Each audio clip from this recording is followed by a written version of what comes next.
सिंधिया के गढ़ में कमलनाथ संविधान बचाने की करते हैं बात। कांग्रेस यहां किसके भरोसे? सिकरवार भी भुनाते दिखे मौके। ग्वालियर में मंगलवार को सिंधिया की तारीफ करने के बाद से कांग्रेस विधायक सतीश सिकरवार भले ही आउट ऑफ रिचेबल है, लेकिन वहां से 78 किलोमीटर दूर भिंड में बुधवार को कांग्रेस की जन आक्रोश रैली और यहां कमलनाथ की मौजूदगी सबकी जुबान पर है।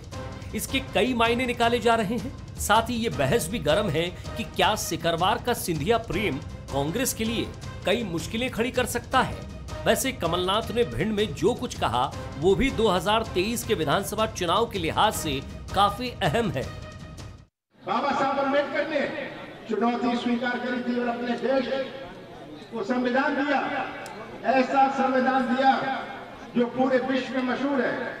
कई देशों ने बाबा साहब अम्बेडकर के बनाए हुए संविधान को अपनाया, पर अगर अच्छा संविधान गलत हाथों में चला जाता है तो उस संविधान का क्या?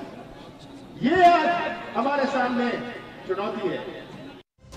वैसे कमलनाथ के इस दौरे पर बीजेपी की तरफ से तंज कसने का सिलसिला जारी है। कल केंद्रीय मंत्री ज्योतिरादित्य सिंधिया तो आज गृह मंत्री नरोत्तम मिश्रा निशाना साधते हुए नजर आए। जमीन से जुड़ने के लिए रखें तो सबसे पहले जमीन से जुड़े जो हमारे वरिष्ठ सदस्य हैं, लाहौर के विधायक गोविंद सिंह जी मेरे मित्र, जिनको कहने के बाद भी नेता प्रतिपक्ष इन्होंने नहीं बनाया था, 2 पद लिए हुए हैं, जमीन से जुड़ने की मिसाल पेश करें और भिंड में ही घोषणा उन्हें नेता प्रतिपक्ष का 1 पद देने की करें तो उनका दौरा सार्थक होगा, नहीं तो ऐसे ही हवाई दौरे हैं। उनका स्वागत है। ग्वालियर चंबल संभाग सदैव हमारे अतिथियों का स्वागत करता है। कांग्रेस में एक व्यक्ति 2 पद, इस मुद्दे को बीजेपी हवा देती दिखी, लेकिन गोविंद सिंह इसके बिल्कुल अलग नजर आए। 2023 के होने वाले चुनाव में मध्य प्रदेश में कांग्रेस का भारतीय जनता पार्टी का सभा कांग्रेस स्थापित होगी। विधानसभा में जैसा कि हमारे नेता ने कहा है, बल्ला भवन में दोनों जगह कांग्रेस का तिरंगा झंडा फहराएगा, कमलनाथ जी मुख्यमंत्री बनेंगे। भले ही गोविंद सिंह जैसे मंझे हुए नेता पर बीजेपी इफेक्ट ना हो, लेकिन सतीश सिकरवार पर सिंधिया प्रेम जरूर छाया दिखा। ऐसे में बड़ा सवाल यही है कि क्या आने वाले दिनों में सियासी समीकरण बदल सकते हैं? क्या सिंधिया बनाम कांग्रेस की जंग यहाँ तेज हो सकती है? क्या 2018 की तरह 2023 में भी कांग्रेस को बड़ा जन समर्थन मिलेगा? क्योंकि तब पार्टी में सिंधिया थे, अब हालात कुछ और हैं। ग्वालियर चंबल अंचल में ग्वालियर और चंबल संभाग के कुल 8 जिले हैं। 8 जिलों में विधानसभा की 34 सीटें आती हैं। 2018 के विधानसभा चुनाव में कांग्रेस का दबदबा रहा और 26 सीटों पर जीत मिली, जबकि 2020 में हुए उपचुनाव के बाद संख्या बदल गई। अब कांग्रेस के पास 17, बीजेपी के पास 16 और बीएसपी के पास 1 सीट है। सिंधिया की कांग्रेस छोड़ने के बाद यहां बीजेपी मजबूत जरूर हुई, लेकिन कांग्रेस अभी भी यहां मजबूत ही कही जाएगी। नमस्कार, मैं हूं शरद द्विवेदी और हमारा आज का मुद्दा है किसके भरोसे कमलनाथ। तो बहुत दिलचस्प इक्वेशन है। ग्वालियर चंबल रीजन की बात करें, पिछले चुनाव में यानी 2018 में दबदबा रहा कांग्रेस का।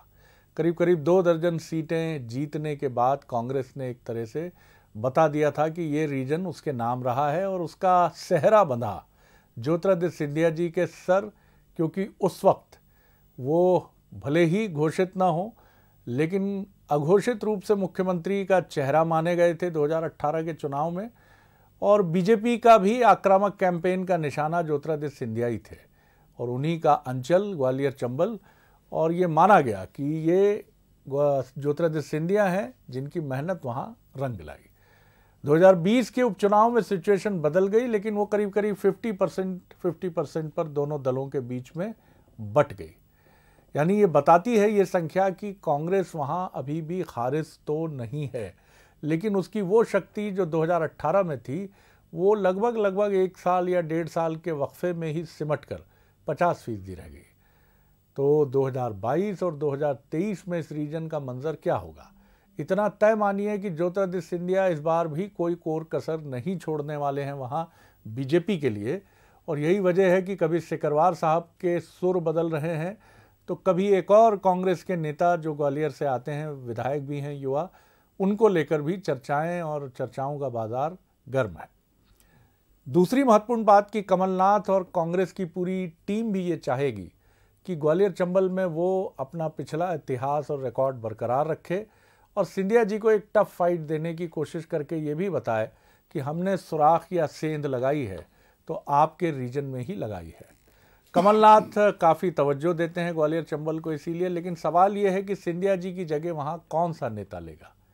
क्या ये डॉक्टर गोविंद सिंह होंगे और क्या गोविंद सिंह इसके लिए पूरी तरह से तैयार हैं, क्योंकि कई बार बेबाक बोलने वाला ये नेता जिस तरह की खरी खरी बोल देता है उसको सुनकर पूरी कांग्रेस स्तब्ध भी रह जाती है। चौधरी राकेश सिंह चतुर्वेदी जी अभी भी कांग्रेस में स्वीकार्यता की मान्यता की लड़ाई लड़ रहे हैं। वो भी अगर आप देखें तो क्या सिंधिया जी के साथ या सिंधिया जी के मुकाबिल कोई चेहरा हो सकते हैं, इसमें संदेह बिल्कुल हो सकता है। तो बहुत दिलचस्प इक्वेशन है। सिंधिया जी अभी भी उनके मुकाबले कोई नज़र नहीं आता है कांग्रेस की अगर हम बात करें, लेकिन जनता का मिजाज क्या होगा ये सब कुछ डिपेंड करेगा 2023 में जनता के मिजाज पर। और जनता का मिजाज क्या सिंधिया जी या बीजेपी के पक्ष में होगा या फिर ये उसके कहीं प्रतिकूल भी जा सकता है। ये सब अभी अनुमान की बातें हैं। आज इसी पर हम बात करेंगे। जिस तरह से कमलनाथ जी ने वहाँ पर जन आक्रोश रैली और अपनी तमाम सभाओं का आयोजन किया और संविधान बचाओ का नारा भी बुलंद किया। जो मेहमान मेरे साथ हैं उनसे मुलाकात कर लीजिए। भोपाल स्टूडियो में मेरे साथ हैं सुशील शर्मा, वरिष्ठ पत्रकार, राजनीतिक विश्लेषक, बहुत स्वागत है। अब्बास हफीज साहब हैं, युवा नेता, प्रवक्ता कांग्रेस के, उनका बहुत इस्तकबाल। और उन्हीं के काउंटर पार्ट हैं बीजेपी के युवा नेता सनवर पटेल साहब, उनका भी मैं बहुत इस्तकबाल करता हूँ। बहुत शुक्रिया आप सभी का। सबसे पहले सुशील शर्मा जी मुझे समझाएं कि ये जो जन आक्रोश एक अभियान रैली की तरह कांग्रेस प्रदेश के अलग अलग हिस्सों में कर रही है, और ग्वालियर चंबल एक ऐसा रीजन है जहां पिछली बार जिसने कांग्रेस की 2018 में जीत की पटकथा लिखी थी, लेकिन 2020 में ही मंजर बदल गया। 2023 में क्या बदलेगा ये तो 2023 बताएगा। आप किस तरह देखते हैं इस लड़ाई को, क्योंकि सिंधिया जी के मुकाबले कोई चेहरा कांग्रेस के पास तो अभी नहीं है। नहीं, देखिए शरद जी, ये बात बिल्कुल सही है कि ग्वालियर चंबल केवल अगर उस रीज़न की बात करें तो अभी मुझे लगता है कमलनाथ अभी चयन प्रक्रिया में है वहाँ पर, क्योंकि एक बहुत बड़ा सवाल ये है कि सिंधिया जैसे आक्रामक युवा चेहरे के सामने क्या किसी अनुभवी नेता को सामने रखा जाएगा या किसी युवा का ही चयन करके उनको सामने लाया जाएगा। तो ये मुझे लगता है कि अभी मंथन चल रहा होगा कि किसको सामने किया जाए जो सिंधिया जी से मोर्चा ले सके। दूसरी देखिए, मध्य प्रदेश का जो 2018 का परिणाम था वो और 2020 के उपचुनाव का भी परिणाम, अगर सिर्फ ग्वालियर चंबल क्षेत्र पर हम फोकस करके देखें तो ये मुझे लगता है कि सिंधिया जी के लिए बहुत टफ चुनाव था ये। वो भले एक सीट ज़्यादा कांग्रेस से, अगर 16 में से 9 सीटें जी तो एक सीट का ही अंतर है। वो जो आप जो 50% 55% के आसपास जो है उनकी उपलब्धि रही है, सिंधिया जी के पुराने ट्रैक रिकॉर्ड से मैच नहीं करता है। अगर आप उसके पहले के जब सिंधिया कांग्रेस में थे तब के और 2003 से उस 2018 तक जितने भी उपचुनाव सिंधिया जी के खेमे में हुए हैं या सिंधिया जी के प्रत्याशी लड़े, उनमें हर चुनाव में सिंधिया जी ने अपने प्रत्याशी को जीत दिलाई है। तो वो ट्रैक रिकॉर्ड 2020 में जाके गड़बड़ा जाता है। तो यही एक बड़ी उम्मीद की जो किरण है, क्योंकि देखिए बाकी 12 सीटों पर कांग्रेस का सबसे खराब प्रदर्शन रहा था 2020 में। 16 अगर वहाँ की छोड़ दें तो 28, बाकी 12 ये जो बाकी मध्य प्रदेश का पूरा लगभग हिस्सा था उन 12 सीटों में, सिर्फ 2 सीट कांग्रेस जीत पाई थी। तो कांग्रेस की भी एक बड़ी उम्मीद जो है, एक तो ग्वालियर चंबल है, प्लस कमलनाथ जी कोशिश यही करेंगे कि सिंधिया को किसी ना किसी तरीके से एक बार जो है उनसे आगे निकलने की कोशिश की जाए। इसलिए देखिए लगातार कमलनाथ का फोकस ग्वालियर चंबल पर, और देखिए जो पुराने जो नेता है जो कांग्रेस के साथ दगा कर चुके हैं उनकी भी वापसी जो है स्पष्ट तरीके से की जा रही है। चलिए, तो आप मानते हैं कि कांग्रेस का वहाँ पर अभी भी होल्ड बना हुआ है, और यही वजह है कि वहाँ पर लगातार कमलनाथ जी की भी निगाहें हैं, और जिस तरह से आपने आंकड़ों का हवाला देकर भी बताया है कि कांग्रेस को सबसे ज़्यादा सफलता अगर बाय इलेक्शन की भी बात करें तो उसी रीजन में नज़र आई है। चलिए, मैं एक सनवर पटेल साहब का रिएक्शन लेता हूं, फिर लौटूंगा मुकम्मल जवाब के लिए अब्बास हफीज साहब की तरफ। सनवर पटेल साहब। नमस्कार शरद जी। सर देखिए, जैसा आप बता रहे हैं कि कांग्रेस पार्टी की जो यात्राएं चल रही है और चंबल और ग्वालियर संभाग में जिस प्रकार से आज भिंड में आपने अपनी रिपोर्ट में बताया, तो सभी पार्टियों का, सभी राजनीतिक दलों का अपना अपना धर्म है, उनको अपना काम करना चाहिए, अपनी बात रखना चाहिए। लेकिन कांग्रेस के पास बात रखने को कुछ है नहीं। देखिए, 15 माह की सरकार जब जनता ने उनको मौका दिया था, तो उस 15 माह की सरकार में कोई रिपोर्ट कार्ड में कुछ दिखाने को नहीं है, कुछ बताने को नहीं। जितने उन्होंने वचन पत्र में अपने वादे किए थे, कोई वादा उन्होंने पूरा करना तो दूर की बात, शुरुआत में वो नहीं कर पाए। तो ऐसी स्थिति में कांग्रेस के पास कुछ है नहीं। 15 माह की सरकार में मौका देकर, और जनता देख चुकी है कि कांग्रेस कुछ काम करने वाली नहीं है। कांग्रेस की सरकार वल्लभ भवन से सरकार पूरी चलती थी। 5वीं मंजिल से कभी वहां के मंत्री और मुख्यमंत्री जी ने नीचे झांकने का काम नहीं किया। और इसी कारण से 2018 के बाद जब कांग्रेस की सरकार थी, तभी 2019 के लोकसभा के चुनाव में 29 में से 28 सीटें भारतीय जनता पार्टी जीती। बात यही नहीं रुकी, 20 के बाद 21 में, जैसा सम्माननीय बता रहे थे शर्मा जी, फिर 28 में से 19 सीटें उपचुनाव में भारतीय जनता पार्टी जीती। फिर 21 में 4 में से 3 सीटें। मध्य प्रदेश की जनता भली भांति जान चुकी है कि गांव गरीब किसान का विकास, उनको समृद्धि की ओर ले जाने का प्रयास, ये भारतीय जनता पार्टी की सरकार करती है, और भारतीय जनता पार्टी की सरकार में ही ये सब हुआ है। तो इस कारण से कोई बहुत ज्यादा इनके जाने से कोई फर्क नहीं पड़ता। ये जब जाते हैं तो एक गुट वहां खड़ा होता है और 4 गुट दूर खिसक जाते हैं। इसी कारण से अभी आपने देखा होगा रतलाम में किस प्रकार से दिग्विजय सिंह साहब को ये बोलना पड़ा, अरे भाई गुटों गुटों में मत रहिए, अरे स्वागत करने तो कम से कम साथ आ जाइए, वरना हमको कार्यकर्ता नहीं मिलेंगे 2023 में, हम खत्म हो जाएंगे। तो ये स्थिति कांग्रेस की है। कांग्रेस पूरी गुटों में बटी हुई कांग्रेस है, खंड खंड हो चुकी है कांग्रेस। अब चूंकि उनका धर्म है कि वो प्रतिपक्ष के नेता हैं, इसलिए जाते हैं। चलिए, अब वहां मैं जवाब लेता हूं, फिर लौटता हूं आपकी तरफ। अब्बास हफीज साहब, बीजेपी का कहना है, सनवर पटेल साहब का, कि एक तो खंड खंड खंड हो चुके हैं आप, और खंड खंड होने का दंड भी मिलता है आपको। 2020 में यही दंड आपको मिला, जब खंड खंड हो चुकी कांग्रेस, मतलब कुछ एक बड़ा खंड जो है वो बीजेपी में मिल गया, तो आपके लिए मुश्किलें ये हो गई कि आपकी सरकार नहीं रही। दूसरा, उनका कहना है कि जितने भी आंकड़े हैं बाय इलेक्शन 2020 से लेकर टिल डेट तक, आज की तारीख तक, वो आंकड़े भी ये बताते हैं कि बीजेपी का पलड़ा भारी है। एक रस्म अदायगी है, कमलनाथ जी का जाना, जाते हैं, जाते रहें, शुभकामनाएं, इस तरह की कुछ मंशा उनकी है। आपका जवाब। शरद जी, पिछली बार भी भारतीय जनता पार्टी के हर प्रवक्ता के मुंह से यही सुनते थे कि कंबल में ये होगा, कंबल में कुछ नहीं होगा, माई का लाल चलेगा नहीं, और उसके बाद जो माई के लाल थे उन्होंने इनको घर भेजने की तैयारी कर दी थी वहाँ पर। हमने इस बार भी उपचुनाव में अगर देखा जाए तो 40% से ज़्यादा वोट प्रतिशत हमारा मिला हमें वहाँ पर। इन्होंने कहा था हम गायब हो जाएंगे। सिंधिया जी किसका वोट लेके गए मालूम नहीं, या बीजेपी का वोट उनके पास था पहले से, या जो भी था, हमारा वोट वहाँ सुरक्षित रहा, सुनिश्चित है, और आगे भी हमारा वोट ज़्यादा मिलेगा, क्योंकि जिसकी तरफ सरकार होती है उसकी तरफ झुकाव रहता है। उपचुनाव की बातें अगर करेंगे तो बहुत दूर तक चले जाएंगी बातें, उसमें प्रदर्शन की बात भी बहुत अलग अलग हो जाएगी। सत्ता में ना रह के हमारा प्रदर्शन क्या था, उपलब्धियां हैं हमारे पास। किसानों का इन्होंने खुद कबूल किया, 27 लाख किसानों का कर्जा माफ़ किया है। वृद्धावस्था की जो पेंशन थी उसको दुगनी करी हमने, उसके साथ साथ जो कन्यादान योजनाएं थी उनमें दुगनी राशि करी हमने।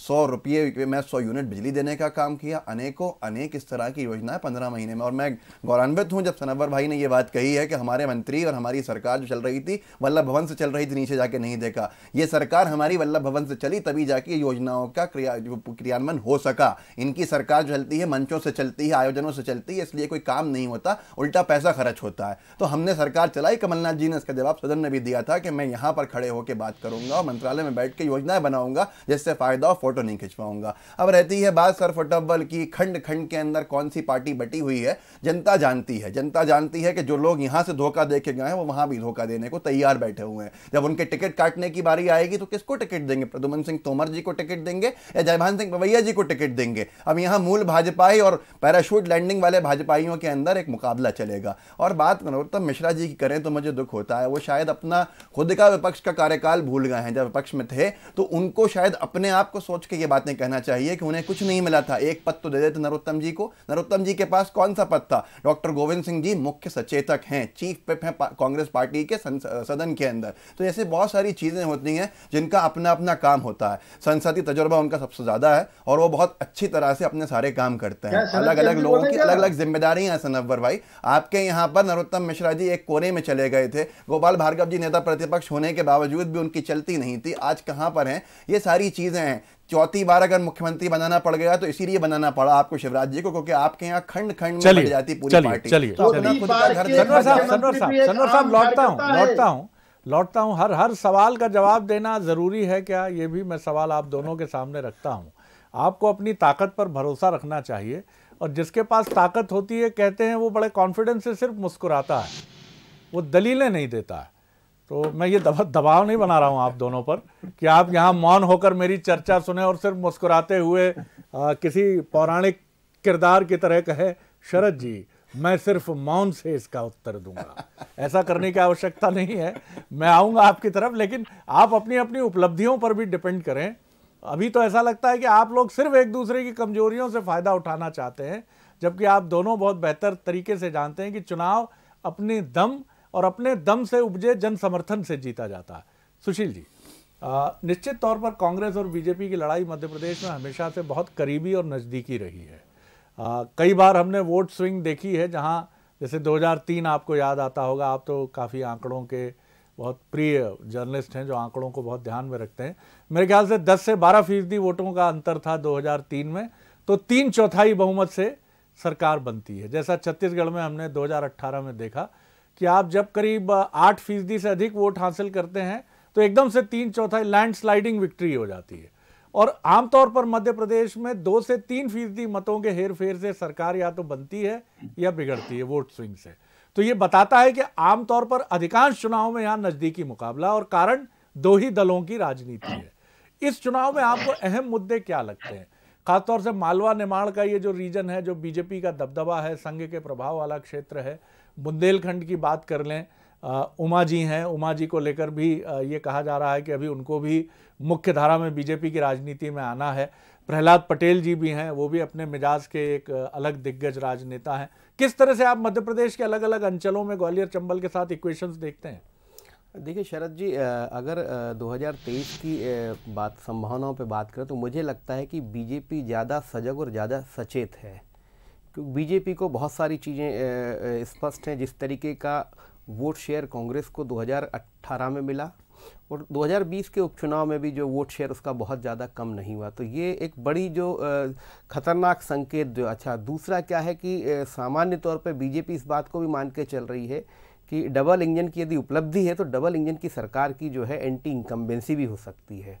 इन सभी संभावनाओं को लेकर आप देखिए मध्य प्रदेश में बीजेपी ने एक बहुत जो है एक पूरी रणनीति के साथ बीजेपी काम कर रही है। उसमें राष्ट्रीय सह संगठन मंत्री यहाँ पर काम कर रहे हैं, प्रदेश प्रभारी लगातार एक्टिव हैं, प्रदेश अध्यक्ष के रूप में एक संगठन के जो है कुशल संगठक को जो है प्रदेश अध्यक्ष बनाया गया है, मुख्यमंत्री शिवराज सिंह चौहान के रूप में एक चेहरा है। उसके बावजूद आप देखिए बीजेपी ने, अगर पिछली आप कुछ दिनों में देखें तो बूथ लेवल पे जिनको अमूमन बूथ के कार्यकर्ता को सिर्फ चुनाव के समय याद किया जाता था, वहां तक नेटवर्किंग को स्ट्रांग करने का काम किया है। ये बीजेपी की तैयारी है। कमलनाथ, जहां तक कमलनाथ जी एक तो सर्वे पे बहुत ज़्यादा निर्भर रहते हैं कि उनके एक तो जो है उन कांग्रेस जो सर्वे करती है वो, और उनका खुद का जो एक सर्वे का तरीका है जो वो थर्ड पार्टी के थ्रू कराते हैं, वो एक सर्वे मायने रखता है। लेकिन जो निर्णय जो हो रहे हैं अभी या निर्णय होने चाहिए, वो मुझे लगता है कांग्रेस उसमें अभी बहुत ज़्यादा पीछे है। उसको और आक्रामक होना पड़ेगा, क्योंकि वोट शेयर के हिसाब से कांग्रेस की संभावना भी कम नहीं है। अगर कुछ अच्छा करते हैं तो हो सकता है सफलता प्राप्त कर लें। अब ग्वालियर चंबल की बात देखिए, मध्य प्रदेश के 2 ऐसे रीजन रहे थे 2018 के चुनाव में जिन्होंने बहुत अलग तरीके का परिणाम दिया था। एक तरफ था विंध्य, जहां बीजेपी को बहुत अच्छी पोजीशन मिली थी जबकि उम्मीद नहीं की जा रही थी, और दूसरी थी ग्वालियर चंबल की। लेकिन ग्वालियर चंबल का ज़्यादा बड़ा श्रेय जो है वो सिंधिया ले गए थे। जिस तरीके से महाकौशल का श्रेय जो है कमलनाथ जी को देते हैं, और मालवा जो है, मालवा में एक इंटरनल जो है एंटी इनकम्बेंसी, अब वो कार्यकर्ता की निराशा है या विधायकों की एंटी इनकम्बेंसी थी या काम नहीं हुए हैं उसका था, उसके कारण मालवा बहुत ज्यादा झटका मालवा ने भी दिया बीजेपी और यही वजह है कि ऐसा माना जा रहा है कि बीजेपी कुछ सरप्राइजेस के साथ सामने आएगी 2023 में, और ये टिकट वितरण में नजर आएंगे सबसे ज्यादा। कुछ फार्मूलाज भी हो सकते हैं ऐसे जो कांग्रेस को भी चौंका सकते हैं, क्योंकि बीजेपी जिस तरह से कुछ राज्यों के मॉडल को हमने रिसेंटली देखा है, बीजेपी ने एक अलग स्ट्रैटेजी अपनाई है कि एंटी इनकम्बेंसी को जड़ से खत्म करना है।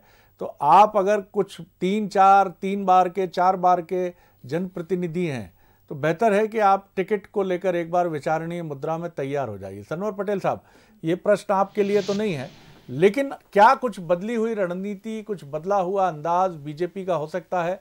क्योंकि बड़े टफ टास्क मास्टर इस बार मध्य प्रदेश में हैं। मुरलीधर जी की मैं बात करूं या तमाम जो प्रभारी दायित्व संभालने वाले दिग्गज राजनेता हैं जो चुनावी रणनीति को नज़दीक से देख रहे हैं, फैक्टर ऑफ अनप्रिडिक्टेबिलिटी जिसके बारे में कुछ कहना मुश्किल है, वो भी क्या बीजेपी में नजर आएगा आगे? देखिए शरद जी, भारतीय जनता पार्टी 24 घंटे 365 दिन सक्रिय भूमिका में होती, सक्रिय मोड में होती, और उसी का परिणाम है कि आप आज ये कहते हैं कि हमारे यहाँ राष्ट्रीय सह संगठन मंत्री सम्मानित शिव प्रकाश जी से लगाकर हमारे प्रदेश के प्रभारी मुरलीधर राव जी तक हर बात की चिंता करते हैं। खाटी नेता संगठन के विद्यार्थी परिषद से विचार परिवार के साथ काम करने वाले सम्मान्य विष्णुदत्त शर्मा जी आज प्रदेश के मुखिया हैं पार्टी के। अभी देखिए आपकी जो 65,000 बूथों तक जो पहुंचने का काम किया, कोई आज इलेक्शन नहीं 2022 में, लेकिन 65,000 बूथों तक पहुंचने का काम किया 20,000 कार्यकर्ताओं। उसके बाद वो हवाई जहाज लैंड भी नहीं हुआ, उस कार्यक्रम को समाप्त भी नहीं हुआ, और उसके साथ ही समर्पण निधि का बड़ा कार्यक्रम, स्वर्गीय कुशाभाऊ ठाकरे साहब की जन्म शताब्दी के अवसर पर एक बड़ा समर्पण निधि का कार्यक्रम। तो ये भारतीय जनता पार्टी कार्यकर्ता आधारित पार्टी है, विचार के लिए काम करती है। और कांग्रेस के साथ मुश्किल ये है, हाफिज अब्बास साहब बहुत अच्छा बोलते हैं, बड़े मेंटोर हैं, उनके हजारों प्रशंसक हैं, लेकिन मुश्किल ये है कि सनवर पटेल साहब अगर इजाजत दें तो एक सवाल, अंग्रेजी की एक कहावत है कि गाजर और छड़ी दोनों का एक आदर्श समन्वय बहुत जरूरी होता है। गाजर और छड़ी खरगोश के सामने, ऐसी कहावत है वो, जिसका मतलब है कि पुरस्कार और अगर कहीं अनुचित कोई कार्य है तो दंड, ये दोनों समन्वित होना चाहिए। अब इंदौर के एक वरिष्ठ कार्यकर्ता, बहुत आप सब सुपरिचित हैं, नाम मैं नहीं लूंगा, अब वो अगर भावावेग में एक कोई टिप्पणी कर देते हैं तुरंत आपके यहाँ कारण बताओ नोटिस हो जाता है। छड़ी हर समय क्यों आगे रहती है बीजेपी में? शरद जी यही अनुशासन है। देखिए, अरे आप छड़ी को इंडोर्स कर रहे हैं, परिवार का भाव है जी शरद जी, ये परिवार का भाव है जी। आप नाम भी ले लीजिए, नाम लेने में भी कोई दिक्कत नहीं है। देखिए, ये परिवार का भाव है कि अगर परिवार में कहीं कोई किसी चीज को अनुमति नहीं है इस प्रकार की बात रखने की, कौन दे रहा है? वो जो दूसरी पार्टी में जाके चुनाव भी लड़ चुके थे, अब वो इनके संगठन के अंदर कारण बताओ नोटिस उस व्यक्ति को दे रहे हैं जो मूलतः भाजपाई है, जो दरी उठाने से लेकर उस पद तक पहुंचा है जिस पद को उसने गौरवान्वित किया, लेकिन उसको कारण बताओ नोटिस वो व्यक्ति दे रहा है जिन्होंने अपना फ्रैक्शन तोड़कर चुनाव लड़के और बीजेपी को हरवाने की हर संभव कोशिश की थी। ये कुशाभाऊ ठाकरे जी का संगठन हुआ करता था क्या? आपको शर्म आनी चाहिए। मैं ये कहूंगा सनवर भाई, आपके जैसे लोग हो तो दे सकते हैं क्या बताओ नोटिस, लेकिन दे कौन रहा है, कार्रवाई कौन कर रहा है? सनवर साहब मैं बिल्कुल ये नहीं चाहते, हमारी ऐसी कोई मंशा नहीं है कि कांग्रेस में जो खुला खेल फर्रुखाबादी है वो आपके यहाँ हो जाए। कि भरी बैठक में हमने एक दिन पहले भी ये बात कही थी कि दीपक बावरिया जी से कहा जा, कहाँ टिकट बांट रहे हैं आप, गलत लोगों को तो टिकट दे रहे हैं आप, और मैं तो आरोप लगा रहा हूं कि टिकट बिक रहे हैं। ठीक है, आपके यहाँ ये नहीं होता, लेकिन साहब अगर एक व्यक्ति कुछ बोल देता है तो क्या सनवर पटेल साहब अगर कुछ भावना में कुछ कह जाते हैं तो उनकी बरसों पुरानी यात्रा पर क्या सवाल उठ जाएगा? नहीं, वो आज भी हमारे नेता हैं, उन्होंने तत्काल स्वीकार किया कि संगठन सर्वोपरि। अब उन्होंने 2 लाइन अगर ये लिख दी थी तो उन्होंने 4 लाइन इस बात के लिए लिखी है कि संगठन सर्वोपरि। अगर मेरे लिखने से किसी की भावना को ठेस पहुंची है, मैं उसके लिए क्षमा प्रार्थी हूँ। समझिए, लेकिन सर कार्यकर्ता को समझिए। सनवर पटेल साहब, आपके बड़े नेताओं तक ये बात जरूर पहुंचे। कार्यकर्ता जो है, जो पार्टी कार्यकर्ताओं को ईश्वर सदृश मानकर सबसे ज्यादा आगे सम्मानित रखती है, वो उनकी, मुझे सुंदरलाल पटवा जी का वो वाक्य कभी विस्मृत नहीं होता कि हम देवताओं की पार्टी नहीं है, हमसे भी गलतियां होती हैं, हो सकती हैं, उसके लिए भी एक क्षम्य भाव हो और स्नेह भाव हो। जी मैं अब्बास हफीज साहब की विषय यही है शरद जी, जो बात आपने उठाई उसका जो मूल कारण है सनवर पटेल साहब, ये मूलतः भाजपाई लोग हैं उमेश शर्मा जी मूलतः भाजपाई लोग हैं। उज्जैन और इंदौर में अगर कोई सत्ता की संवैधानिक नियुक्तियां होंगी तो वो सिंधिया समर्थकों को मिलेंगी। और हमारे माननीय जितने भी साथी भाजपा के मूल भाजपाई यहां बैठे हैं, सनब्बर भाई का बहुत बड़ा करियर, बहुत लंबा एक कार्यकाल रहा है, ऐसे उमेश शर्मा जी का, इनको कुछ नहीं मिलेगा। इन लोगों को बनाया जाएगा, संगठन में प्रवक्ता बन जाइए, लेकिन सत्ता की चाशनी के लिए दूसरे चले जाएं तो जब ये अन्याय होने लगेगा तो अपने आप ये आगे 2023 में विस्फोट जो होगा तो वही होगा, पोखरण विस्फोट हो गया। और फिर भाजपा के क्या हाल होंगे उसका हाल ये जनता जानेगी और जनता ही करेगी। पार्टी में दायित्व पाएगा। कार्यकर्ताओं की उपेक्षा जब होगी सनब्बर भाई, हमें दुख है आपकी उपेक्षा हो रही है, हमें दुख है शर्मा जी की उपेक्षा है, हमें दुख होता है। ये एक दार्शनिक सवाल के साथ मैं अंत करूंगा, एक दार्शनिक सवाल के साथ मैं इस बातचीत को विराम दूंगा। सुशील जी, मुझे ये बताइए कि हमारे देश में IIT जैसे संस्थान है जहां हम मानते हैं कि वहां चयन के बाद one of the finest brains आते हैं, और भी कुछ इस तरह की इंस्टीट्यूशन है। ओलंपिक और एशियाड में ये माना जाता है कि चयन की हमारी प्रणाली त्रुटिपूर्ण है, इसलिए हम पिछड़ते हैं। क्या राजनीतिक दलों को अपने IIT नहीं बनाने चाहिए जहां उच्चतम योग्यता रखने वाले, जो दो तो मेरे साथ ही बैठे हैं अभी, इनको कहीं सिफारिश नहीं लगानी पड़े, अपने आप इनका मूल्यांकन हो और ये अपने आप अपनी पात्रता के अनुरूप टिकट मिलने से लेकर, संगठन में जगह से लेकर, सत्ता में जगह से लेकर आगे बढ़े? क्या दोनों ही पार्टियों में कार्यकर्ताओं का दम नहीं घुट रहा? बिल्कुल स्वाभाविक रूप से दम घुटेगा ही जब सिर्फ विचारधारा के प्रति समर्पित कार्यकर्ता को ही तो सबसे ज़्यादा दुख झेलने पड़ते हैं, उपेक्षा झेलनी पड़ती है। यदि आप किसी खेमे, और दोनों ही दलों में ये स्थिति हो गई है, भाजपा में थोड़ा कम है क्योंकि भाजपा पर एक जो संगठन मंत्री जो होता है, जो किसी तीसरे उससे आया होता है, वो एक निष्पक्ष भाव से देखता है, कभी कभी जो है फैसले बहुत सही भी नजर आते हैं। लेकिन कांग्रेस में तो ये देखिए, हमने अगर 2003 से आप देखें, हमने पचौरी कांग्रेस देखी, हमने सुभाष यादव कांग्रेस देखी, हमने कांग्रेस नहीं देखी, किसी न किसी नेता की कांग्रेस ही देखी। तो ये सबसे बड़ी दिक्कत है। और जो अभी जो सबसे महत्वपूर्ण जो आपने पूरा डिबेट जिस पर थी, अगर सिकरवार जी ने ये बात कही सिंधिया की तारीफ में, तो ऐसे व्यक्ति पे एक्शन क्यों नहीं होना चाहिए? ये आप ढील देते हैं, बाकी लोग फिर बोलने के लिए उस प्रेरणा ले लेते हैं। इन पे एक्शन होना चाहिए। और ये हमने पिछली बार भी देखा था, राहुल लोधी जो है बड़े दम्भ भर के कह रहे थे और वो अगले दिन ही उनका भी हृदय परिवर्तन हो गया था। लेकिन सबसे महत्वपूर्ण बात यही है कि कार्यकर्ता और चयन की जो प्रणाली है, क्योंकि दोनों ही पार्टियों में जो एक लंबा दौर है, बीजेपी का ज़रूर विपक्ष का वो दौर है, लेकिन विपक्ष के उस दौर में भी मैं फिर दोहराऊंगा कि आज जो पीढ़ी बहुत इंपॉर्टेंट पोजीशनिंग में बीजेपी में है, ये 30 से 35 साल के बीच में महत्वपूर्ण दायित्वों की तरफ बढ़ चले थे, चाहे वो विधायक हो या संगठन में या राष्ट्रीय संगठन में सचिव जैसा महत्वपूर्ण पद हो। आज सनवर पटेल हों या फिर उमेश शर्मा हो या मेरे साथ बैठे अब्बास हफीज साहब हों, ये सवाल से ये दोनों रूबरू हैं और इनके जैसे लाखों कार्यकर्ता दोनों पार्टियों में रूबरू हैं कि क्या प्यारेलाल खंडेलवाल हैं, क्या महेश जोशी हैं, क्या अहमद पटेल हैं, क्या कुशाभाऊ ठाकरे हैं। और इसी सवाल में वो सब कुछ छिपा है जो कहा नहीं जाता है, लेकिन जो कहा नहीं जाता है वही सबसे अधिक समझा जाता है। बहुत शुक्रिया सनवर पटेल साहब, शुक्रिया अब्बास हफीज साहब और बहुत धन्यवाद सुशील जी। आगे देखिए छत्तीसगढ़ आज का मुद्दा, टकराहट में टिकैत।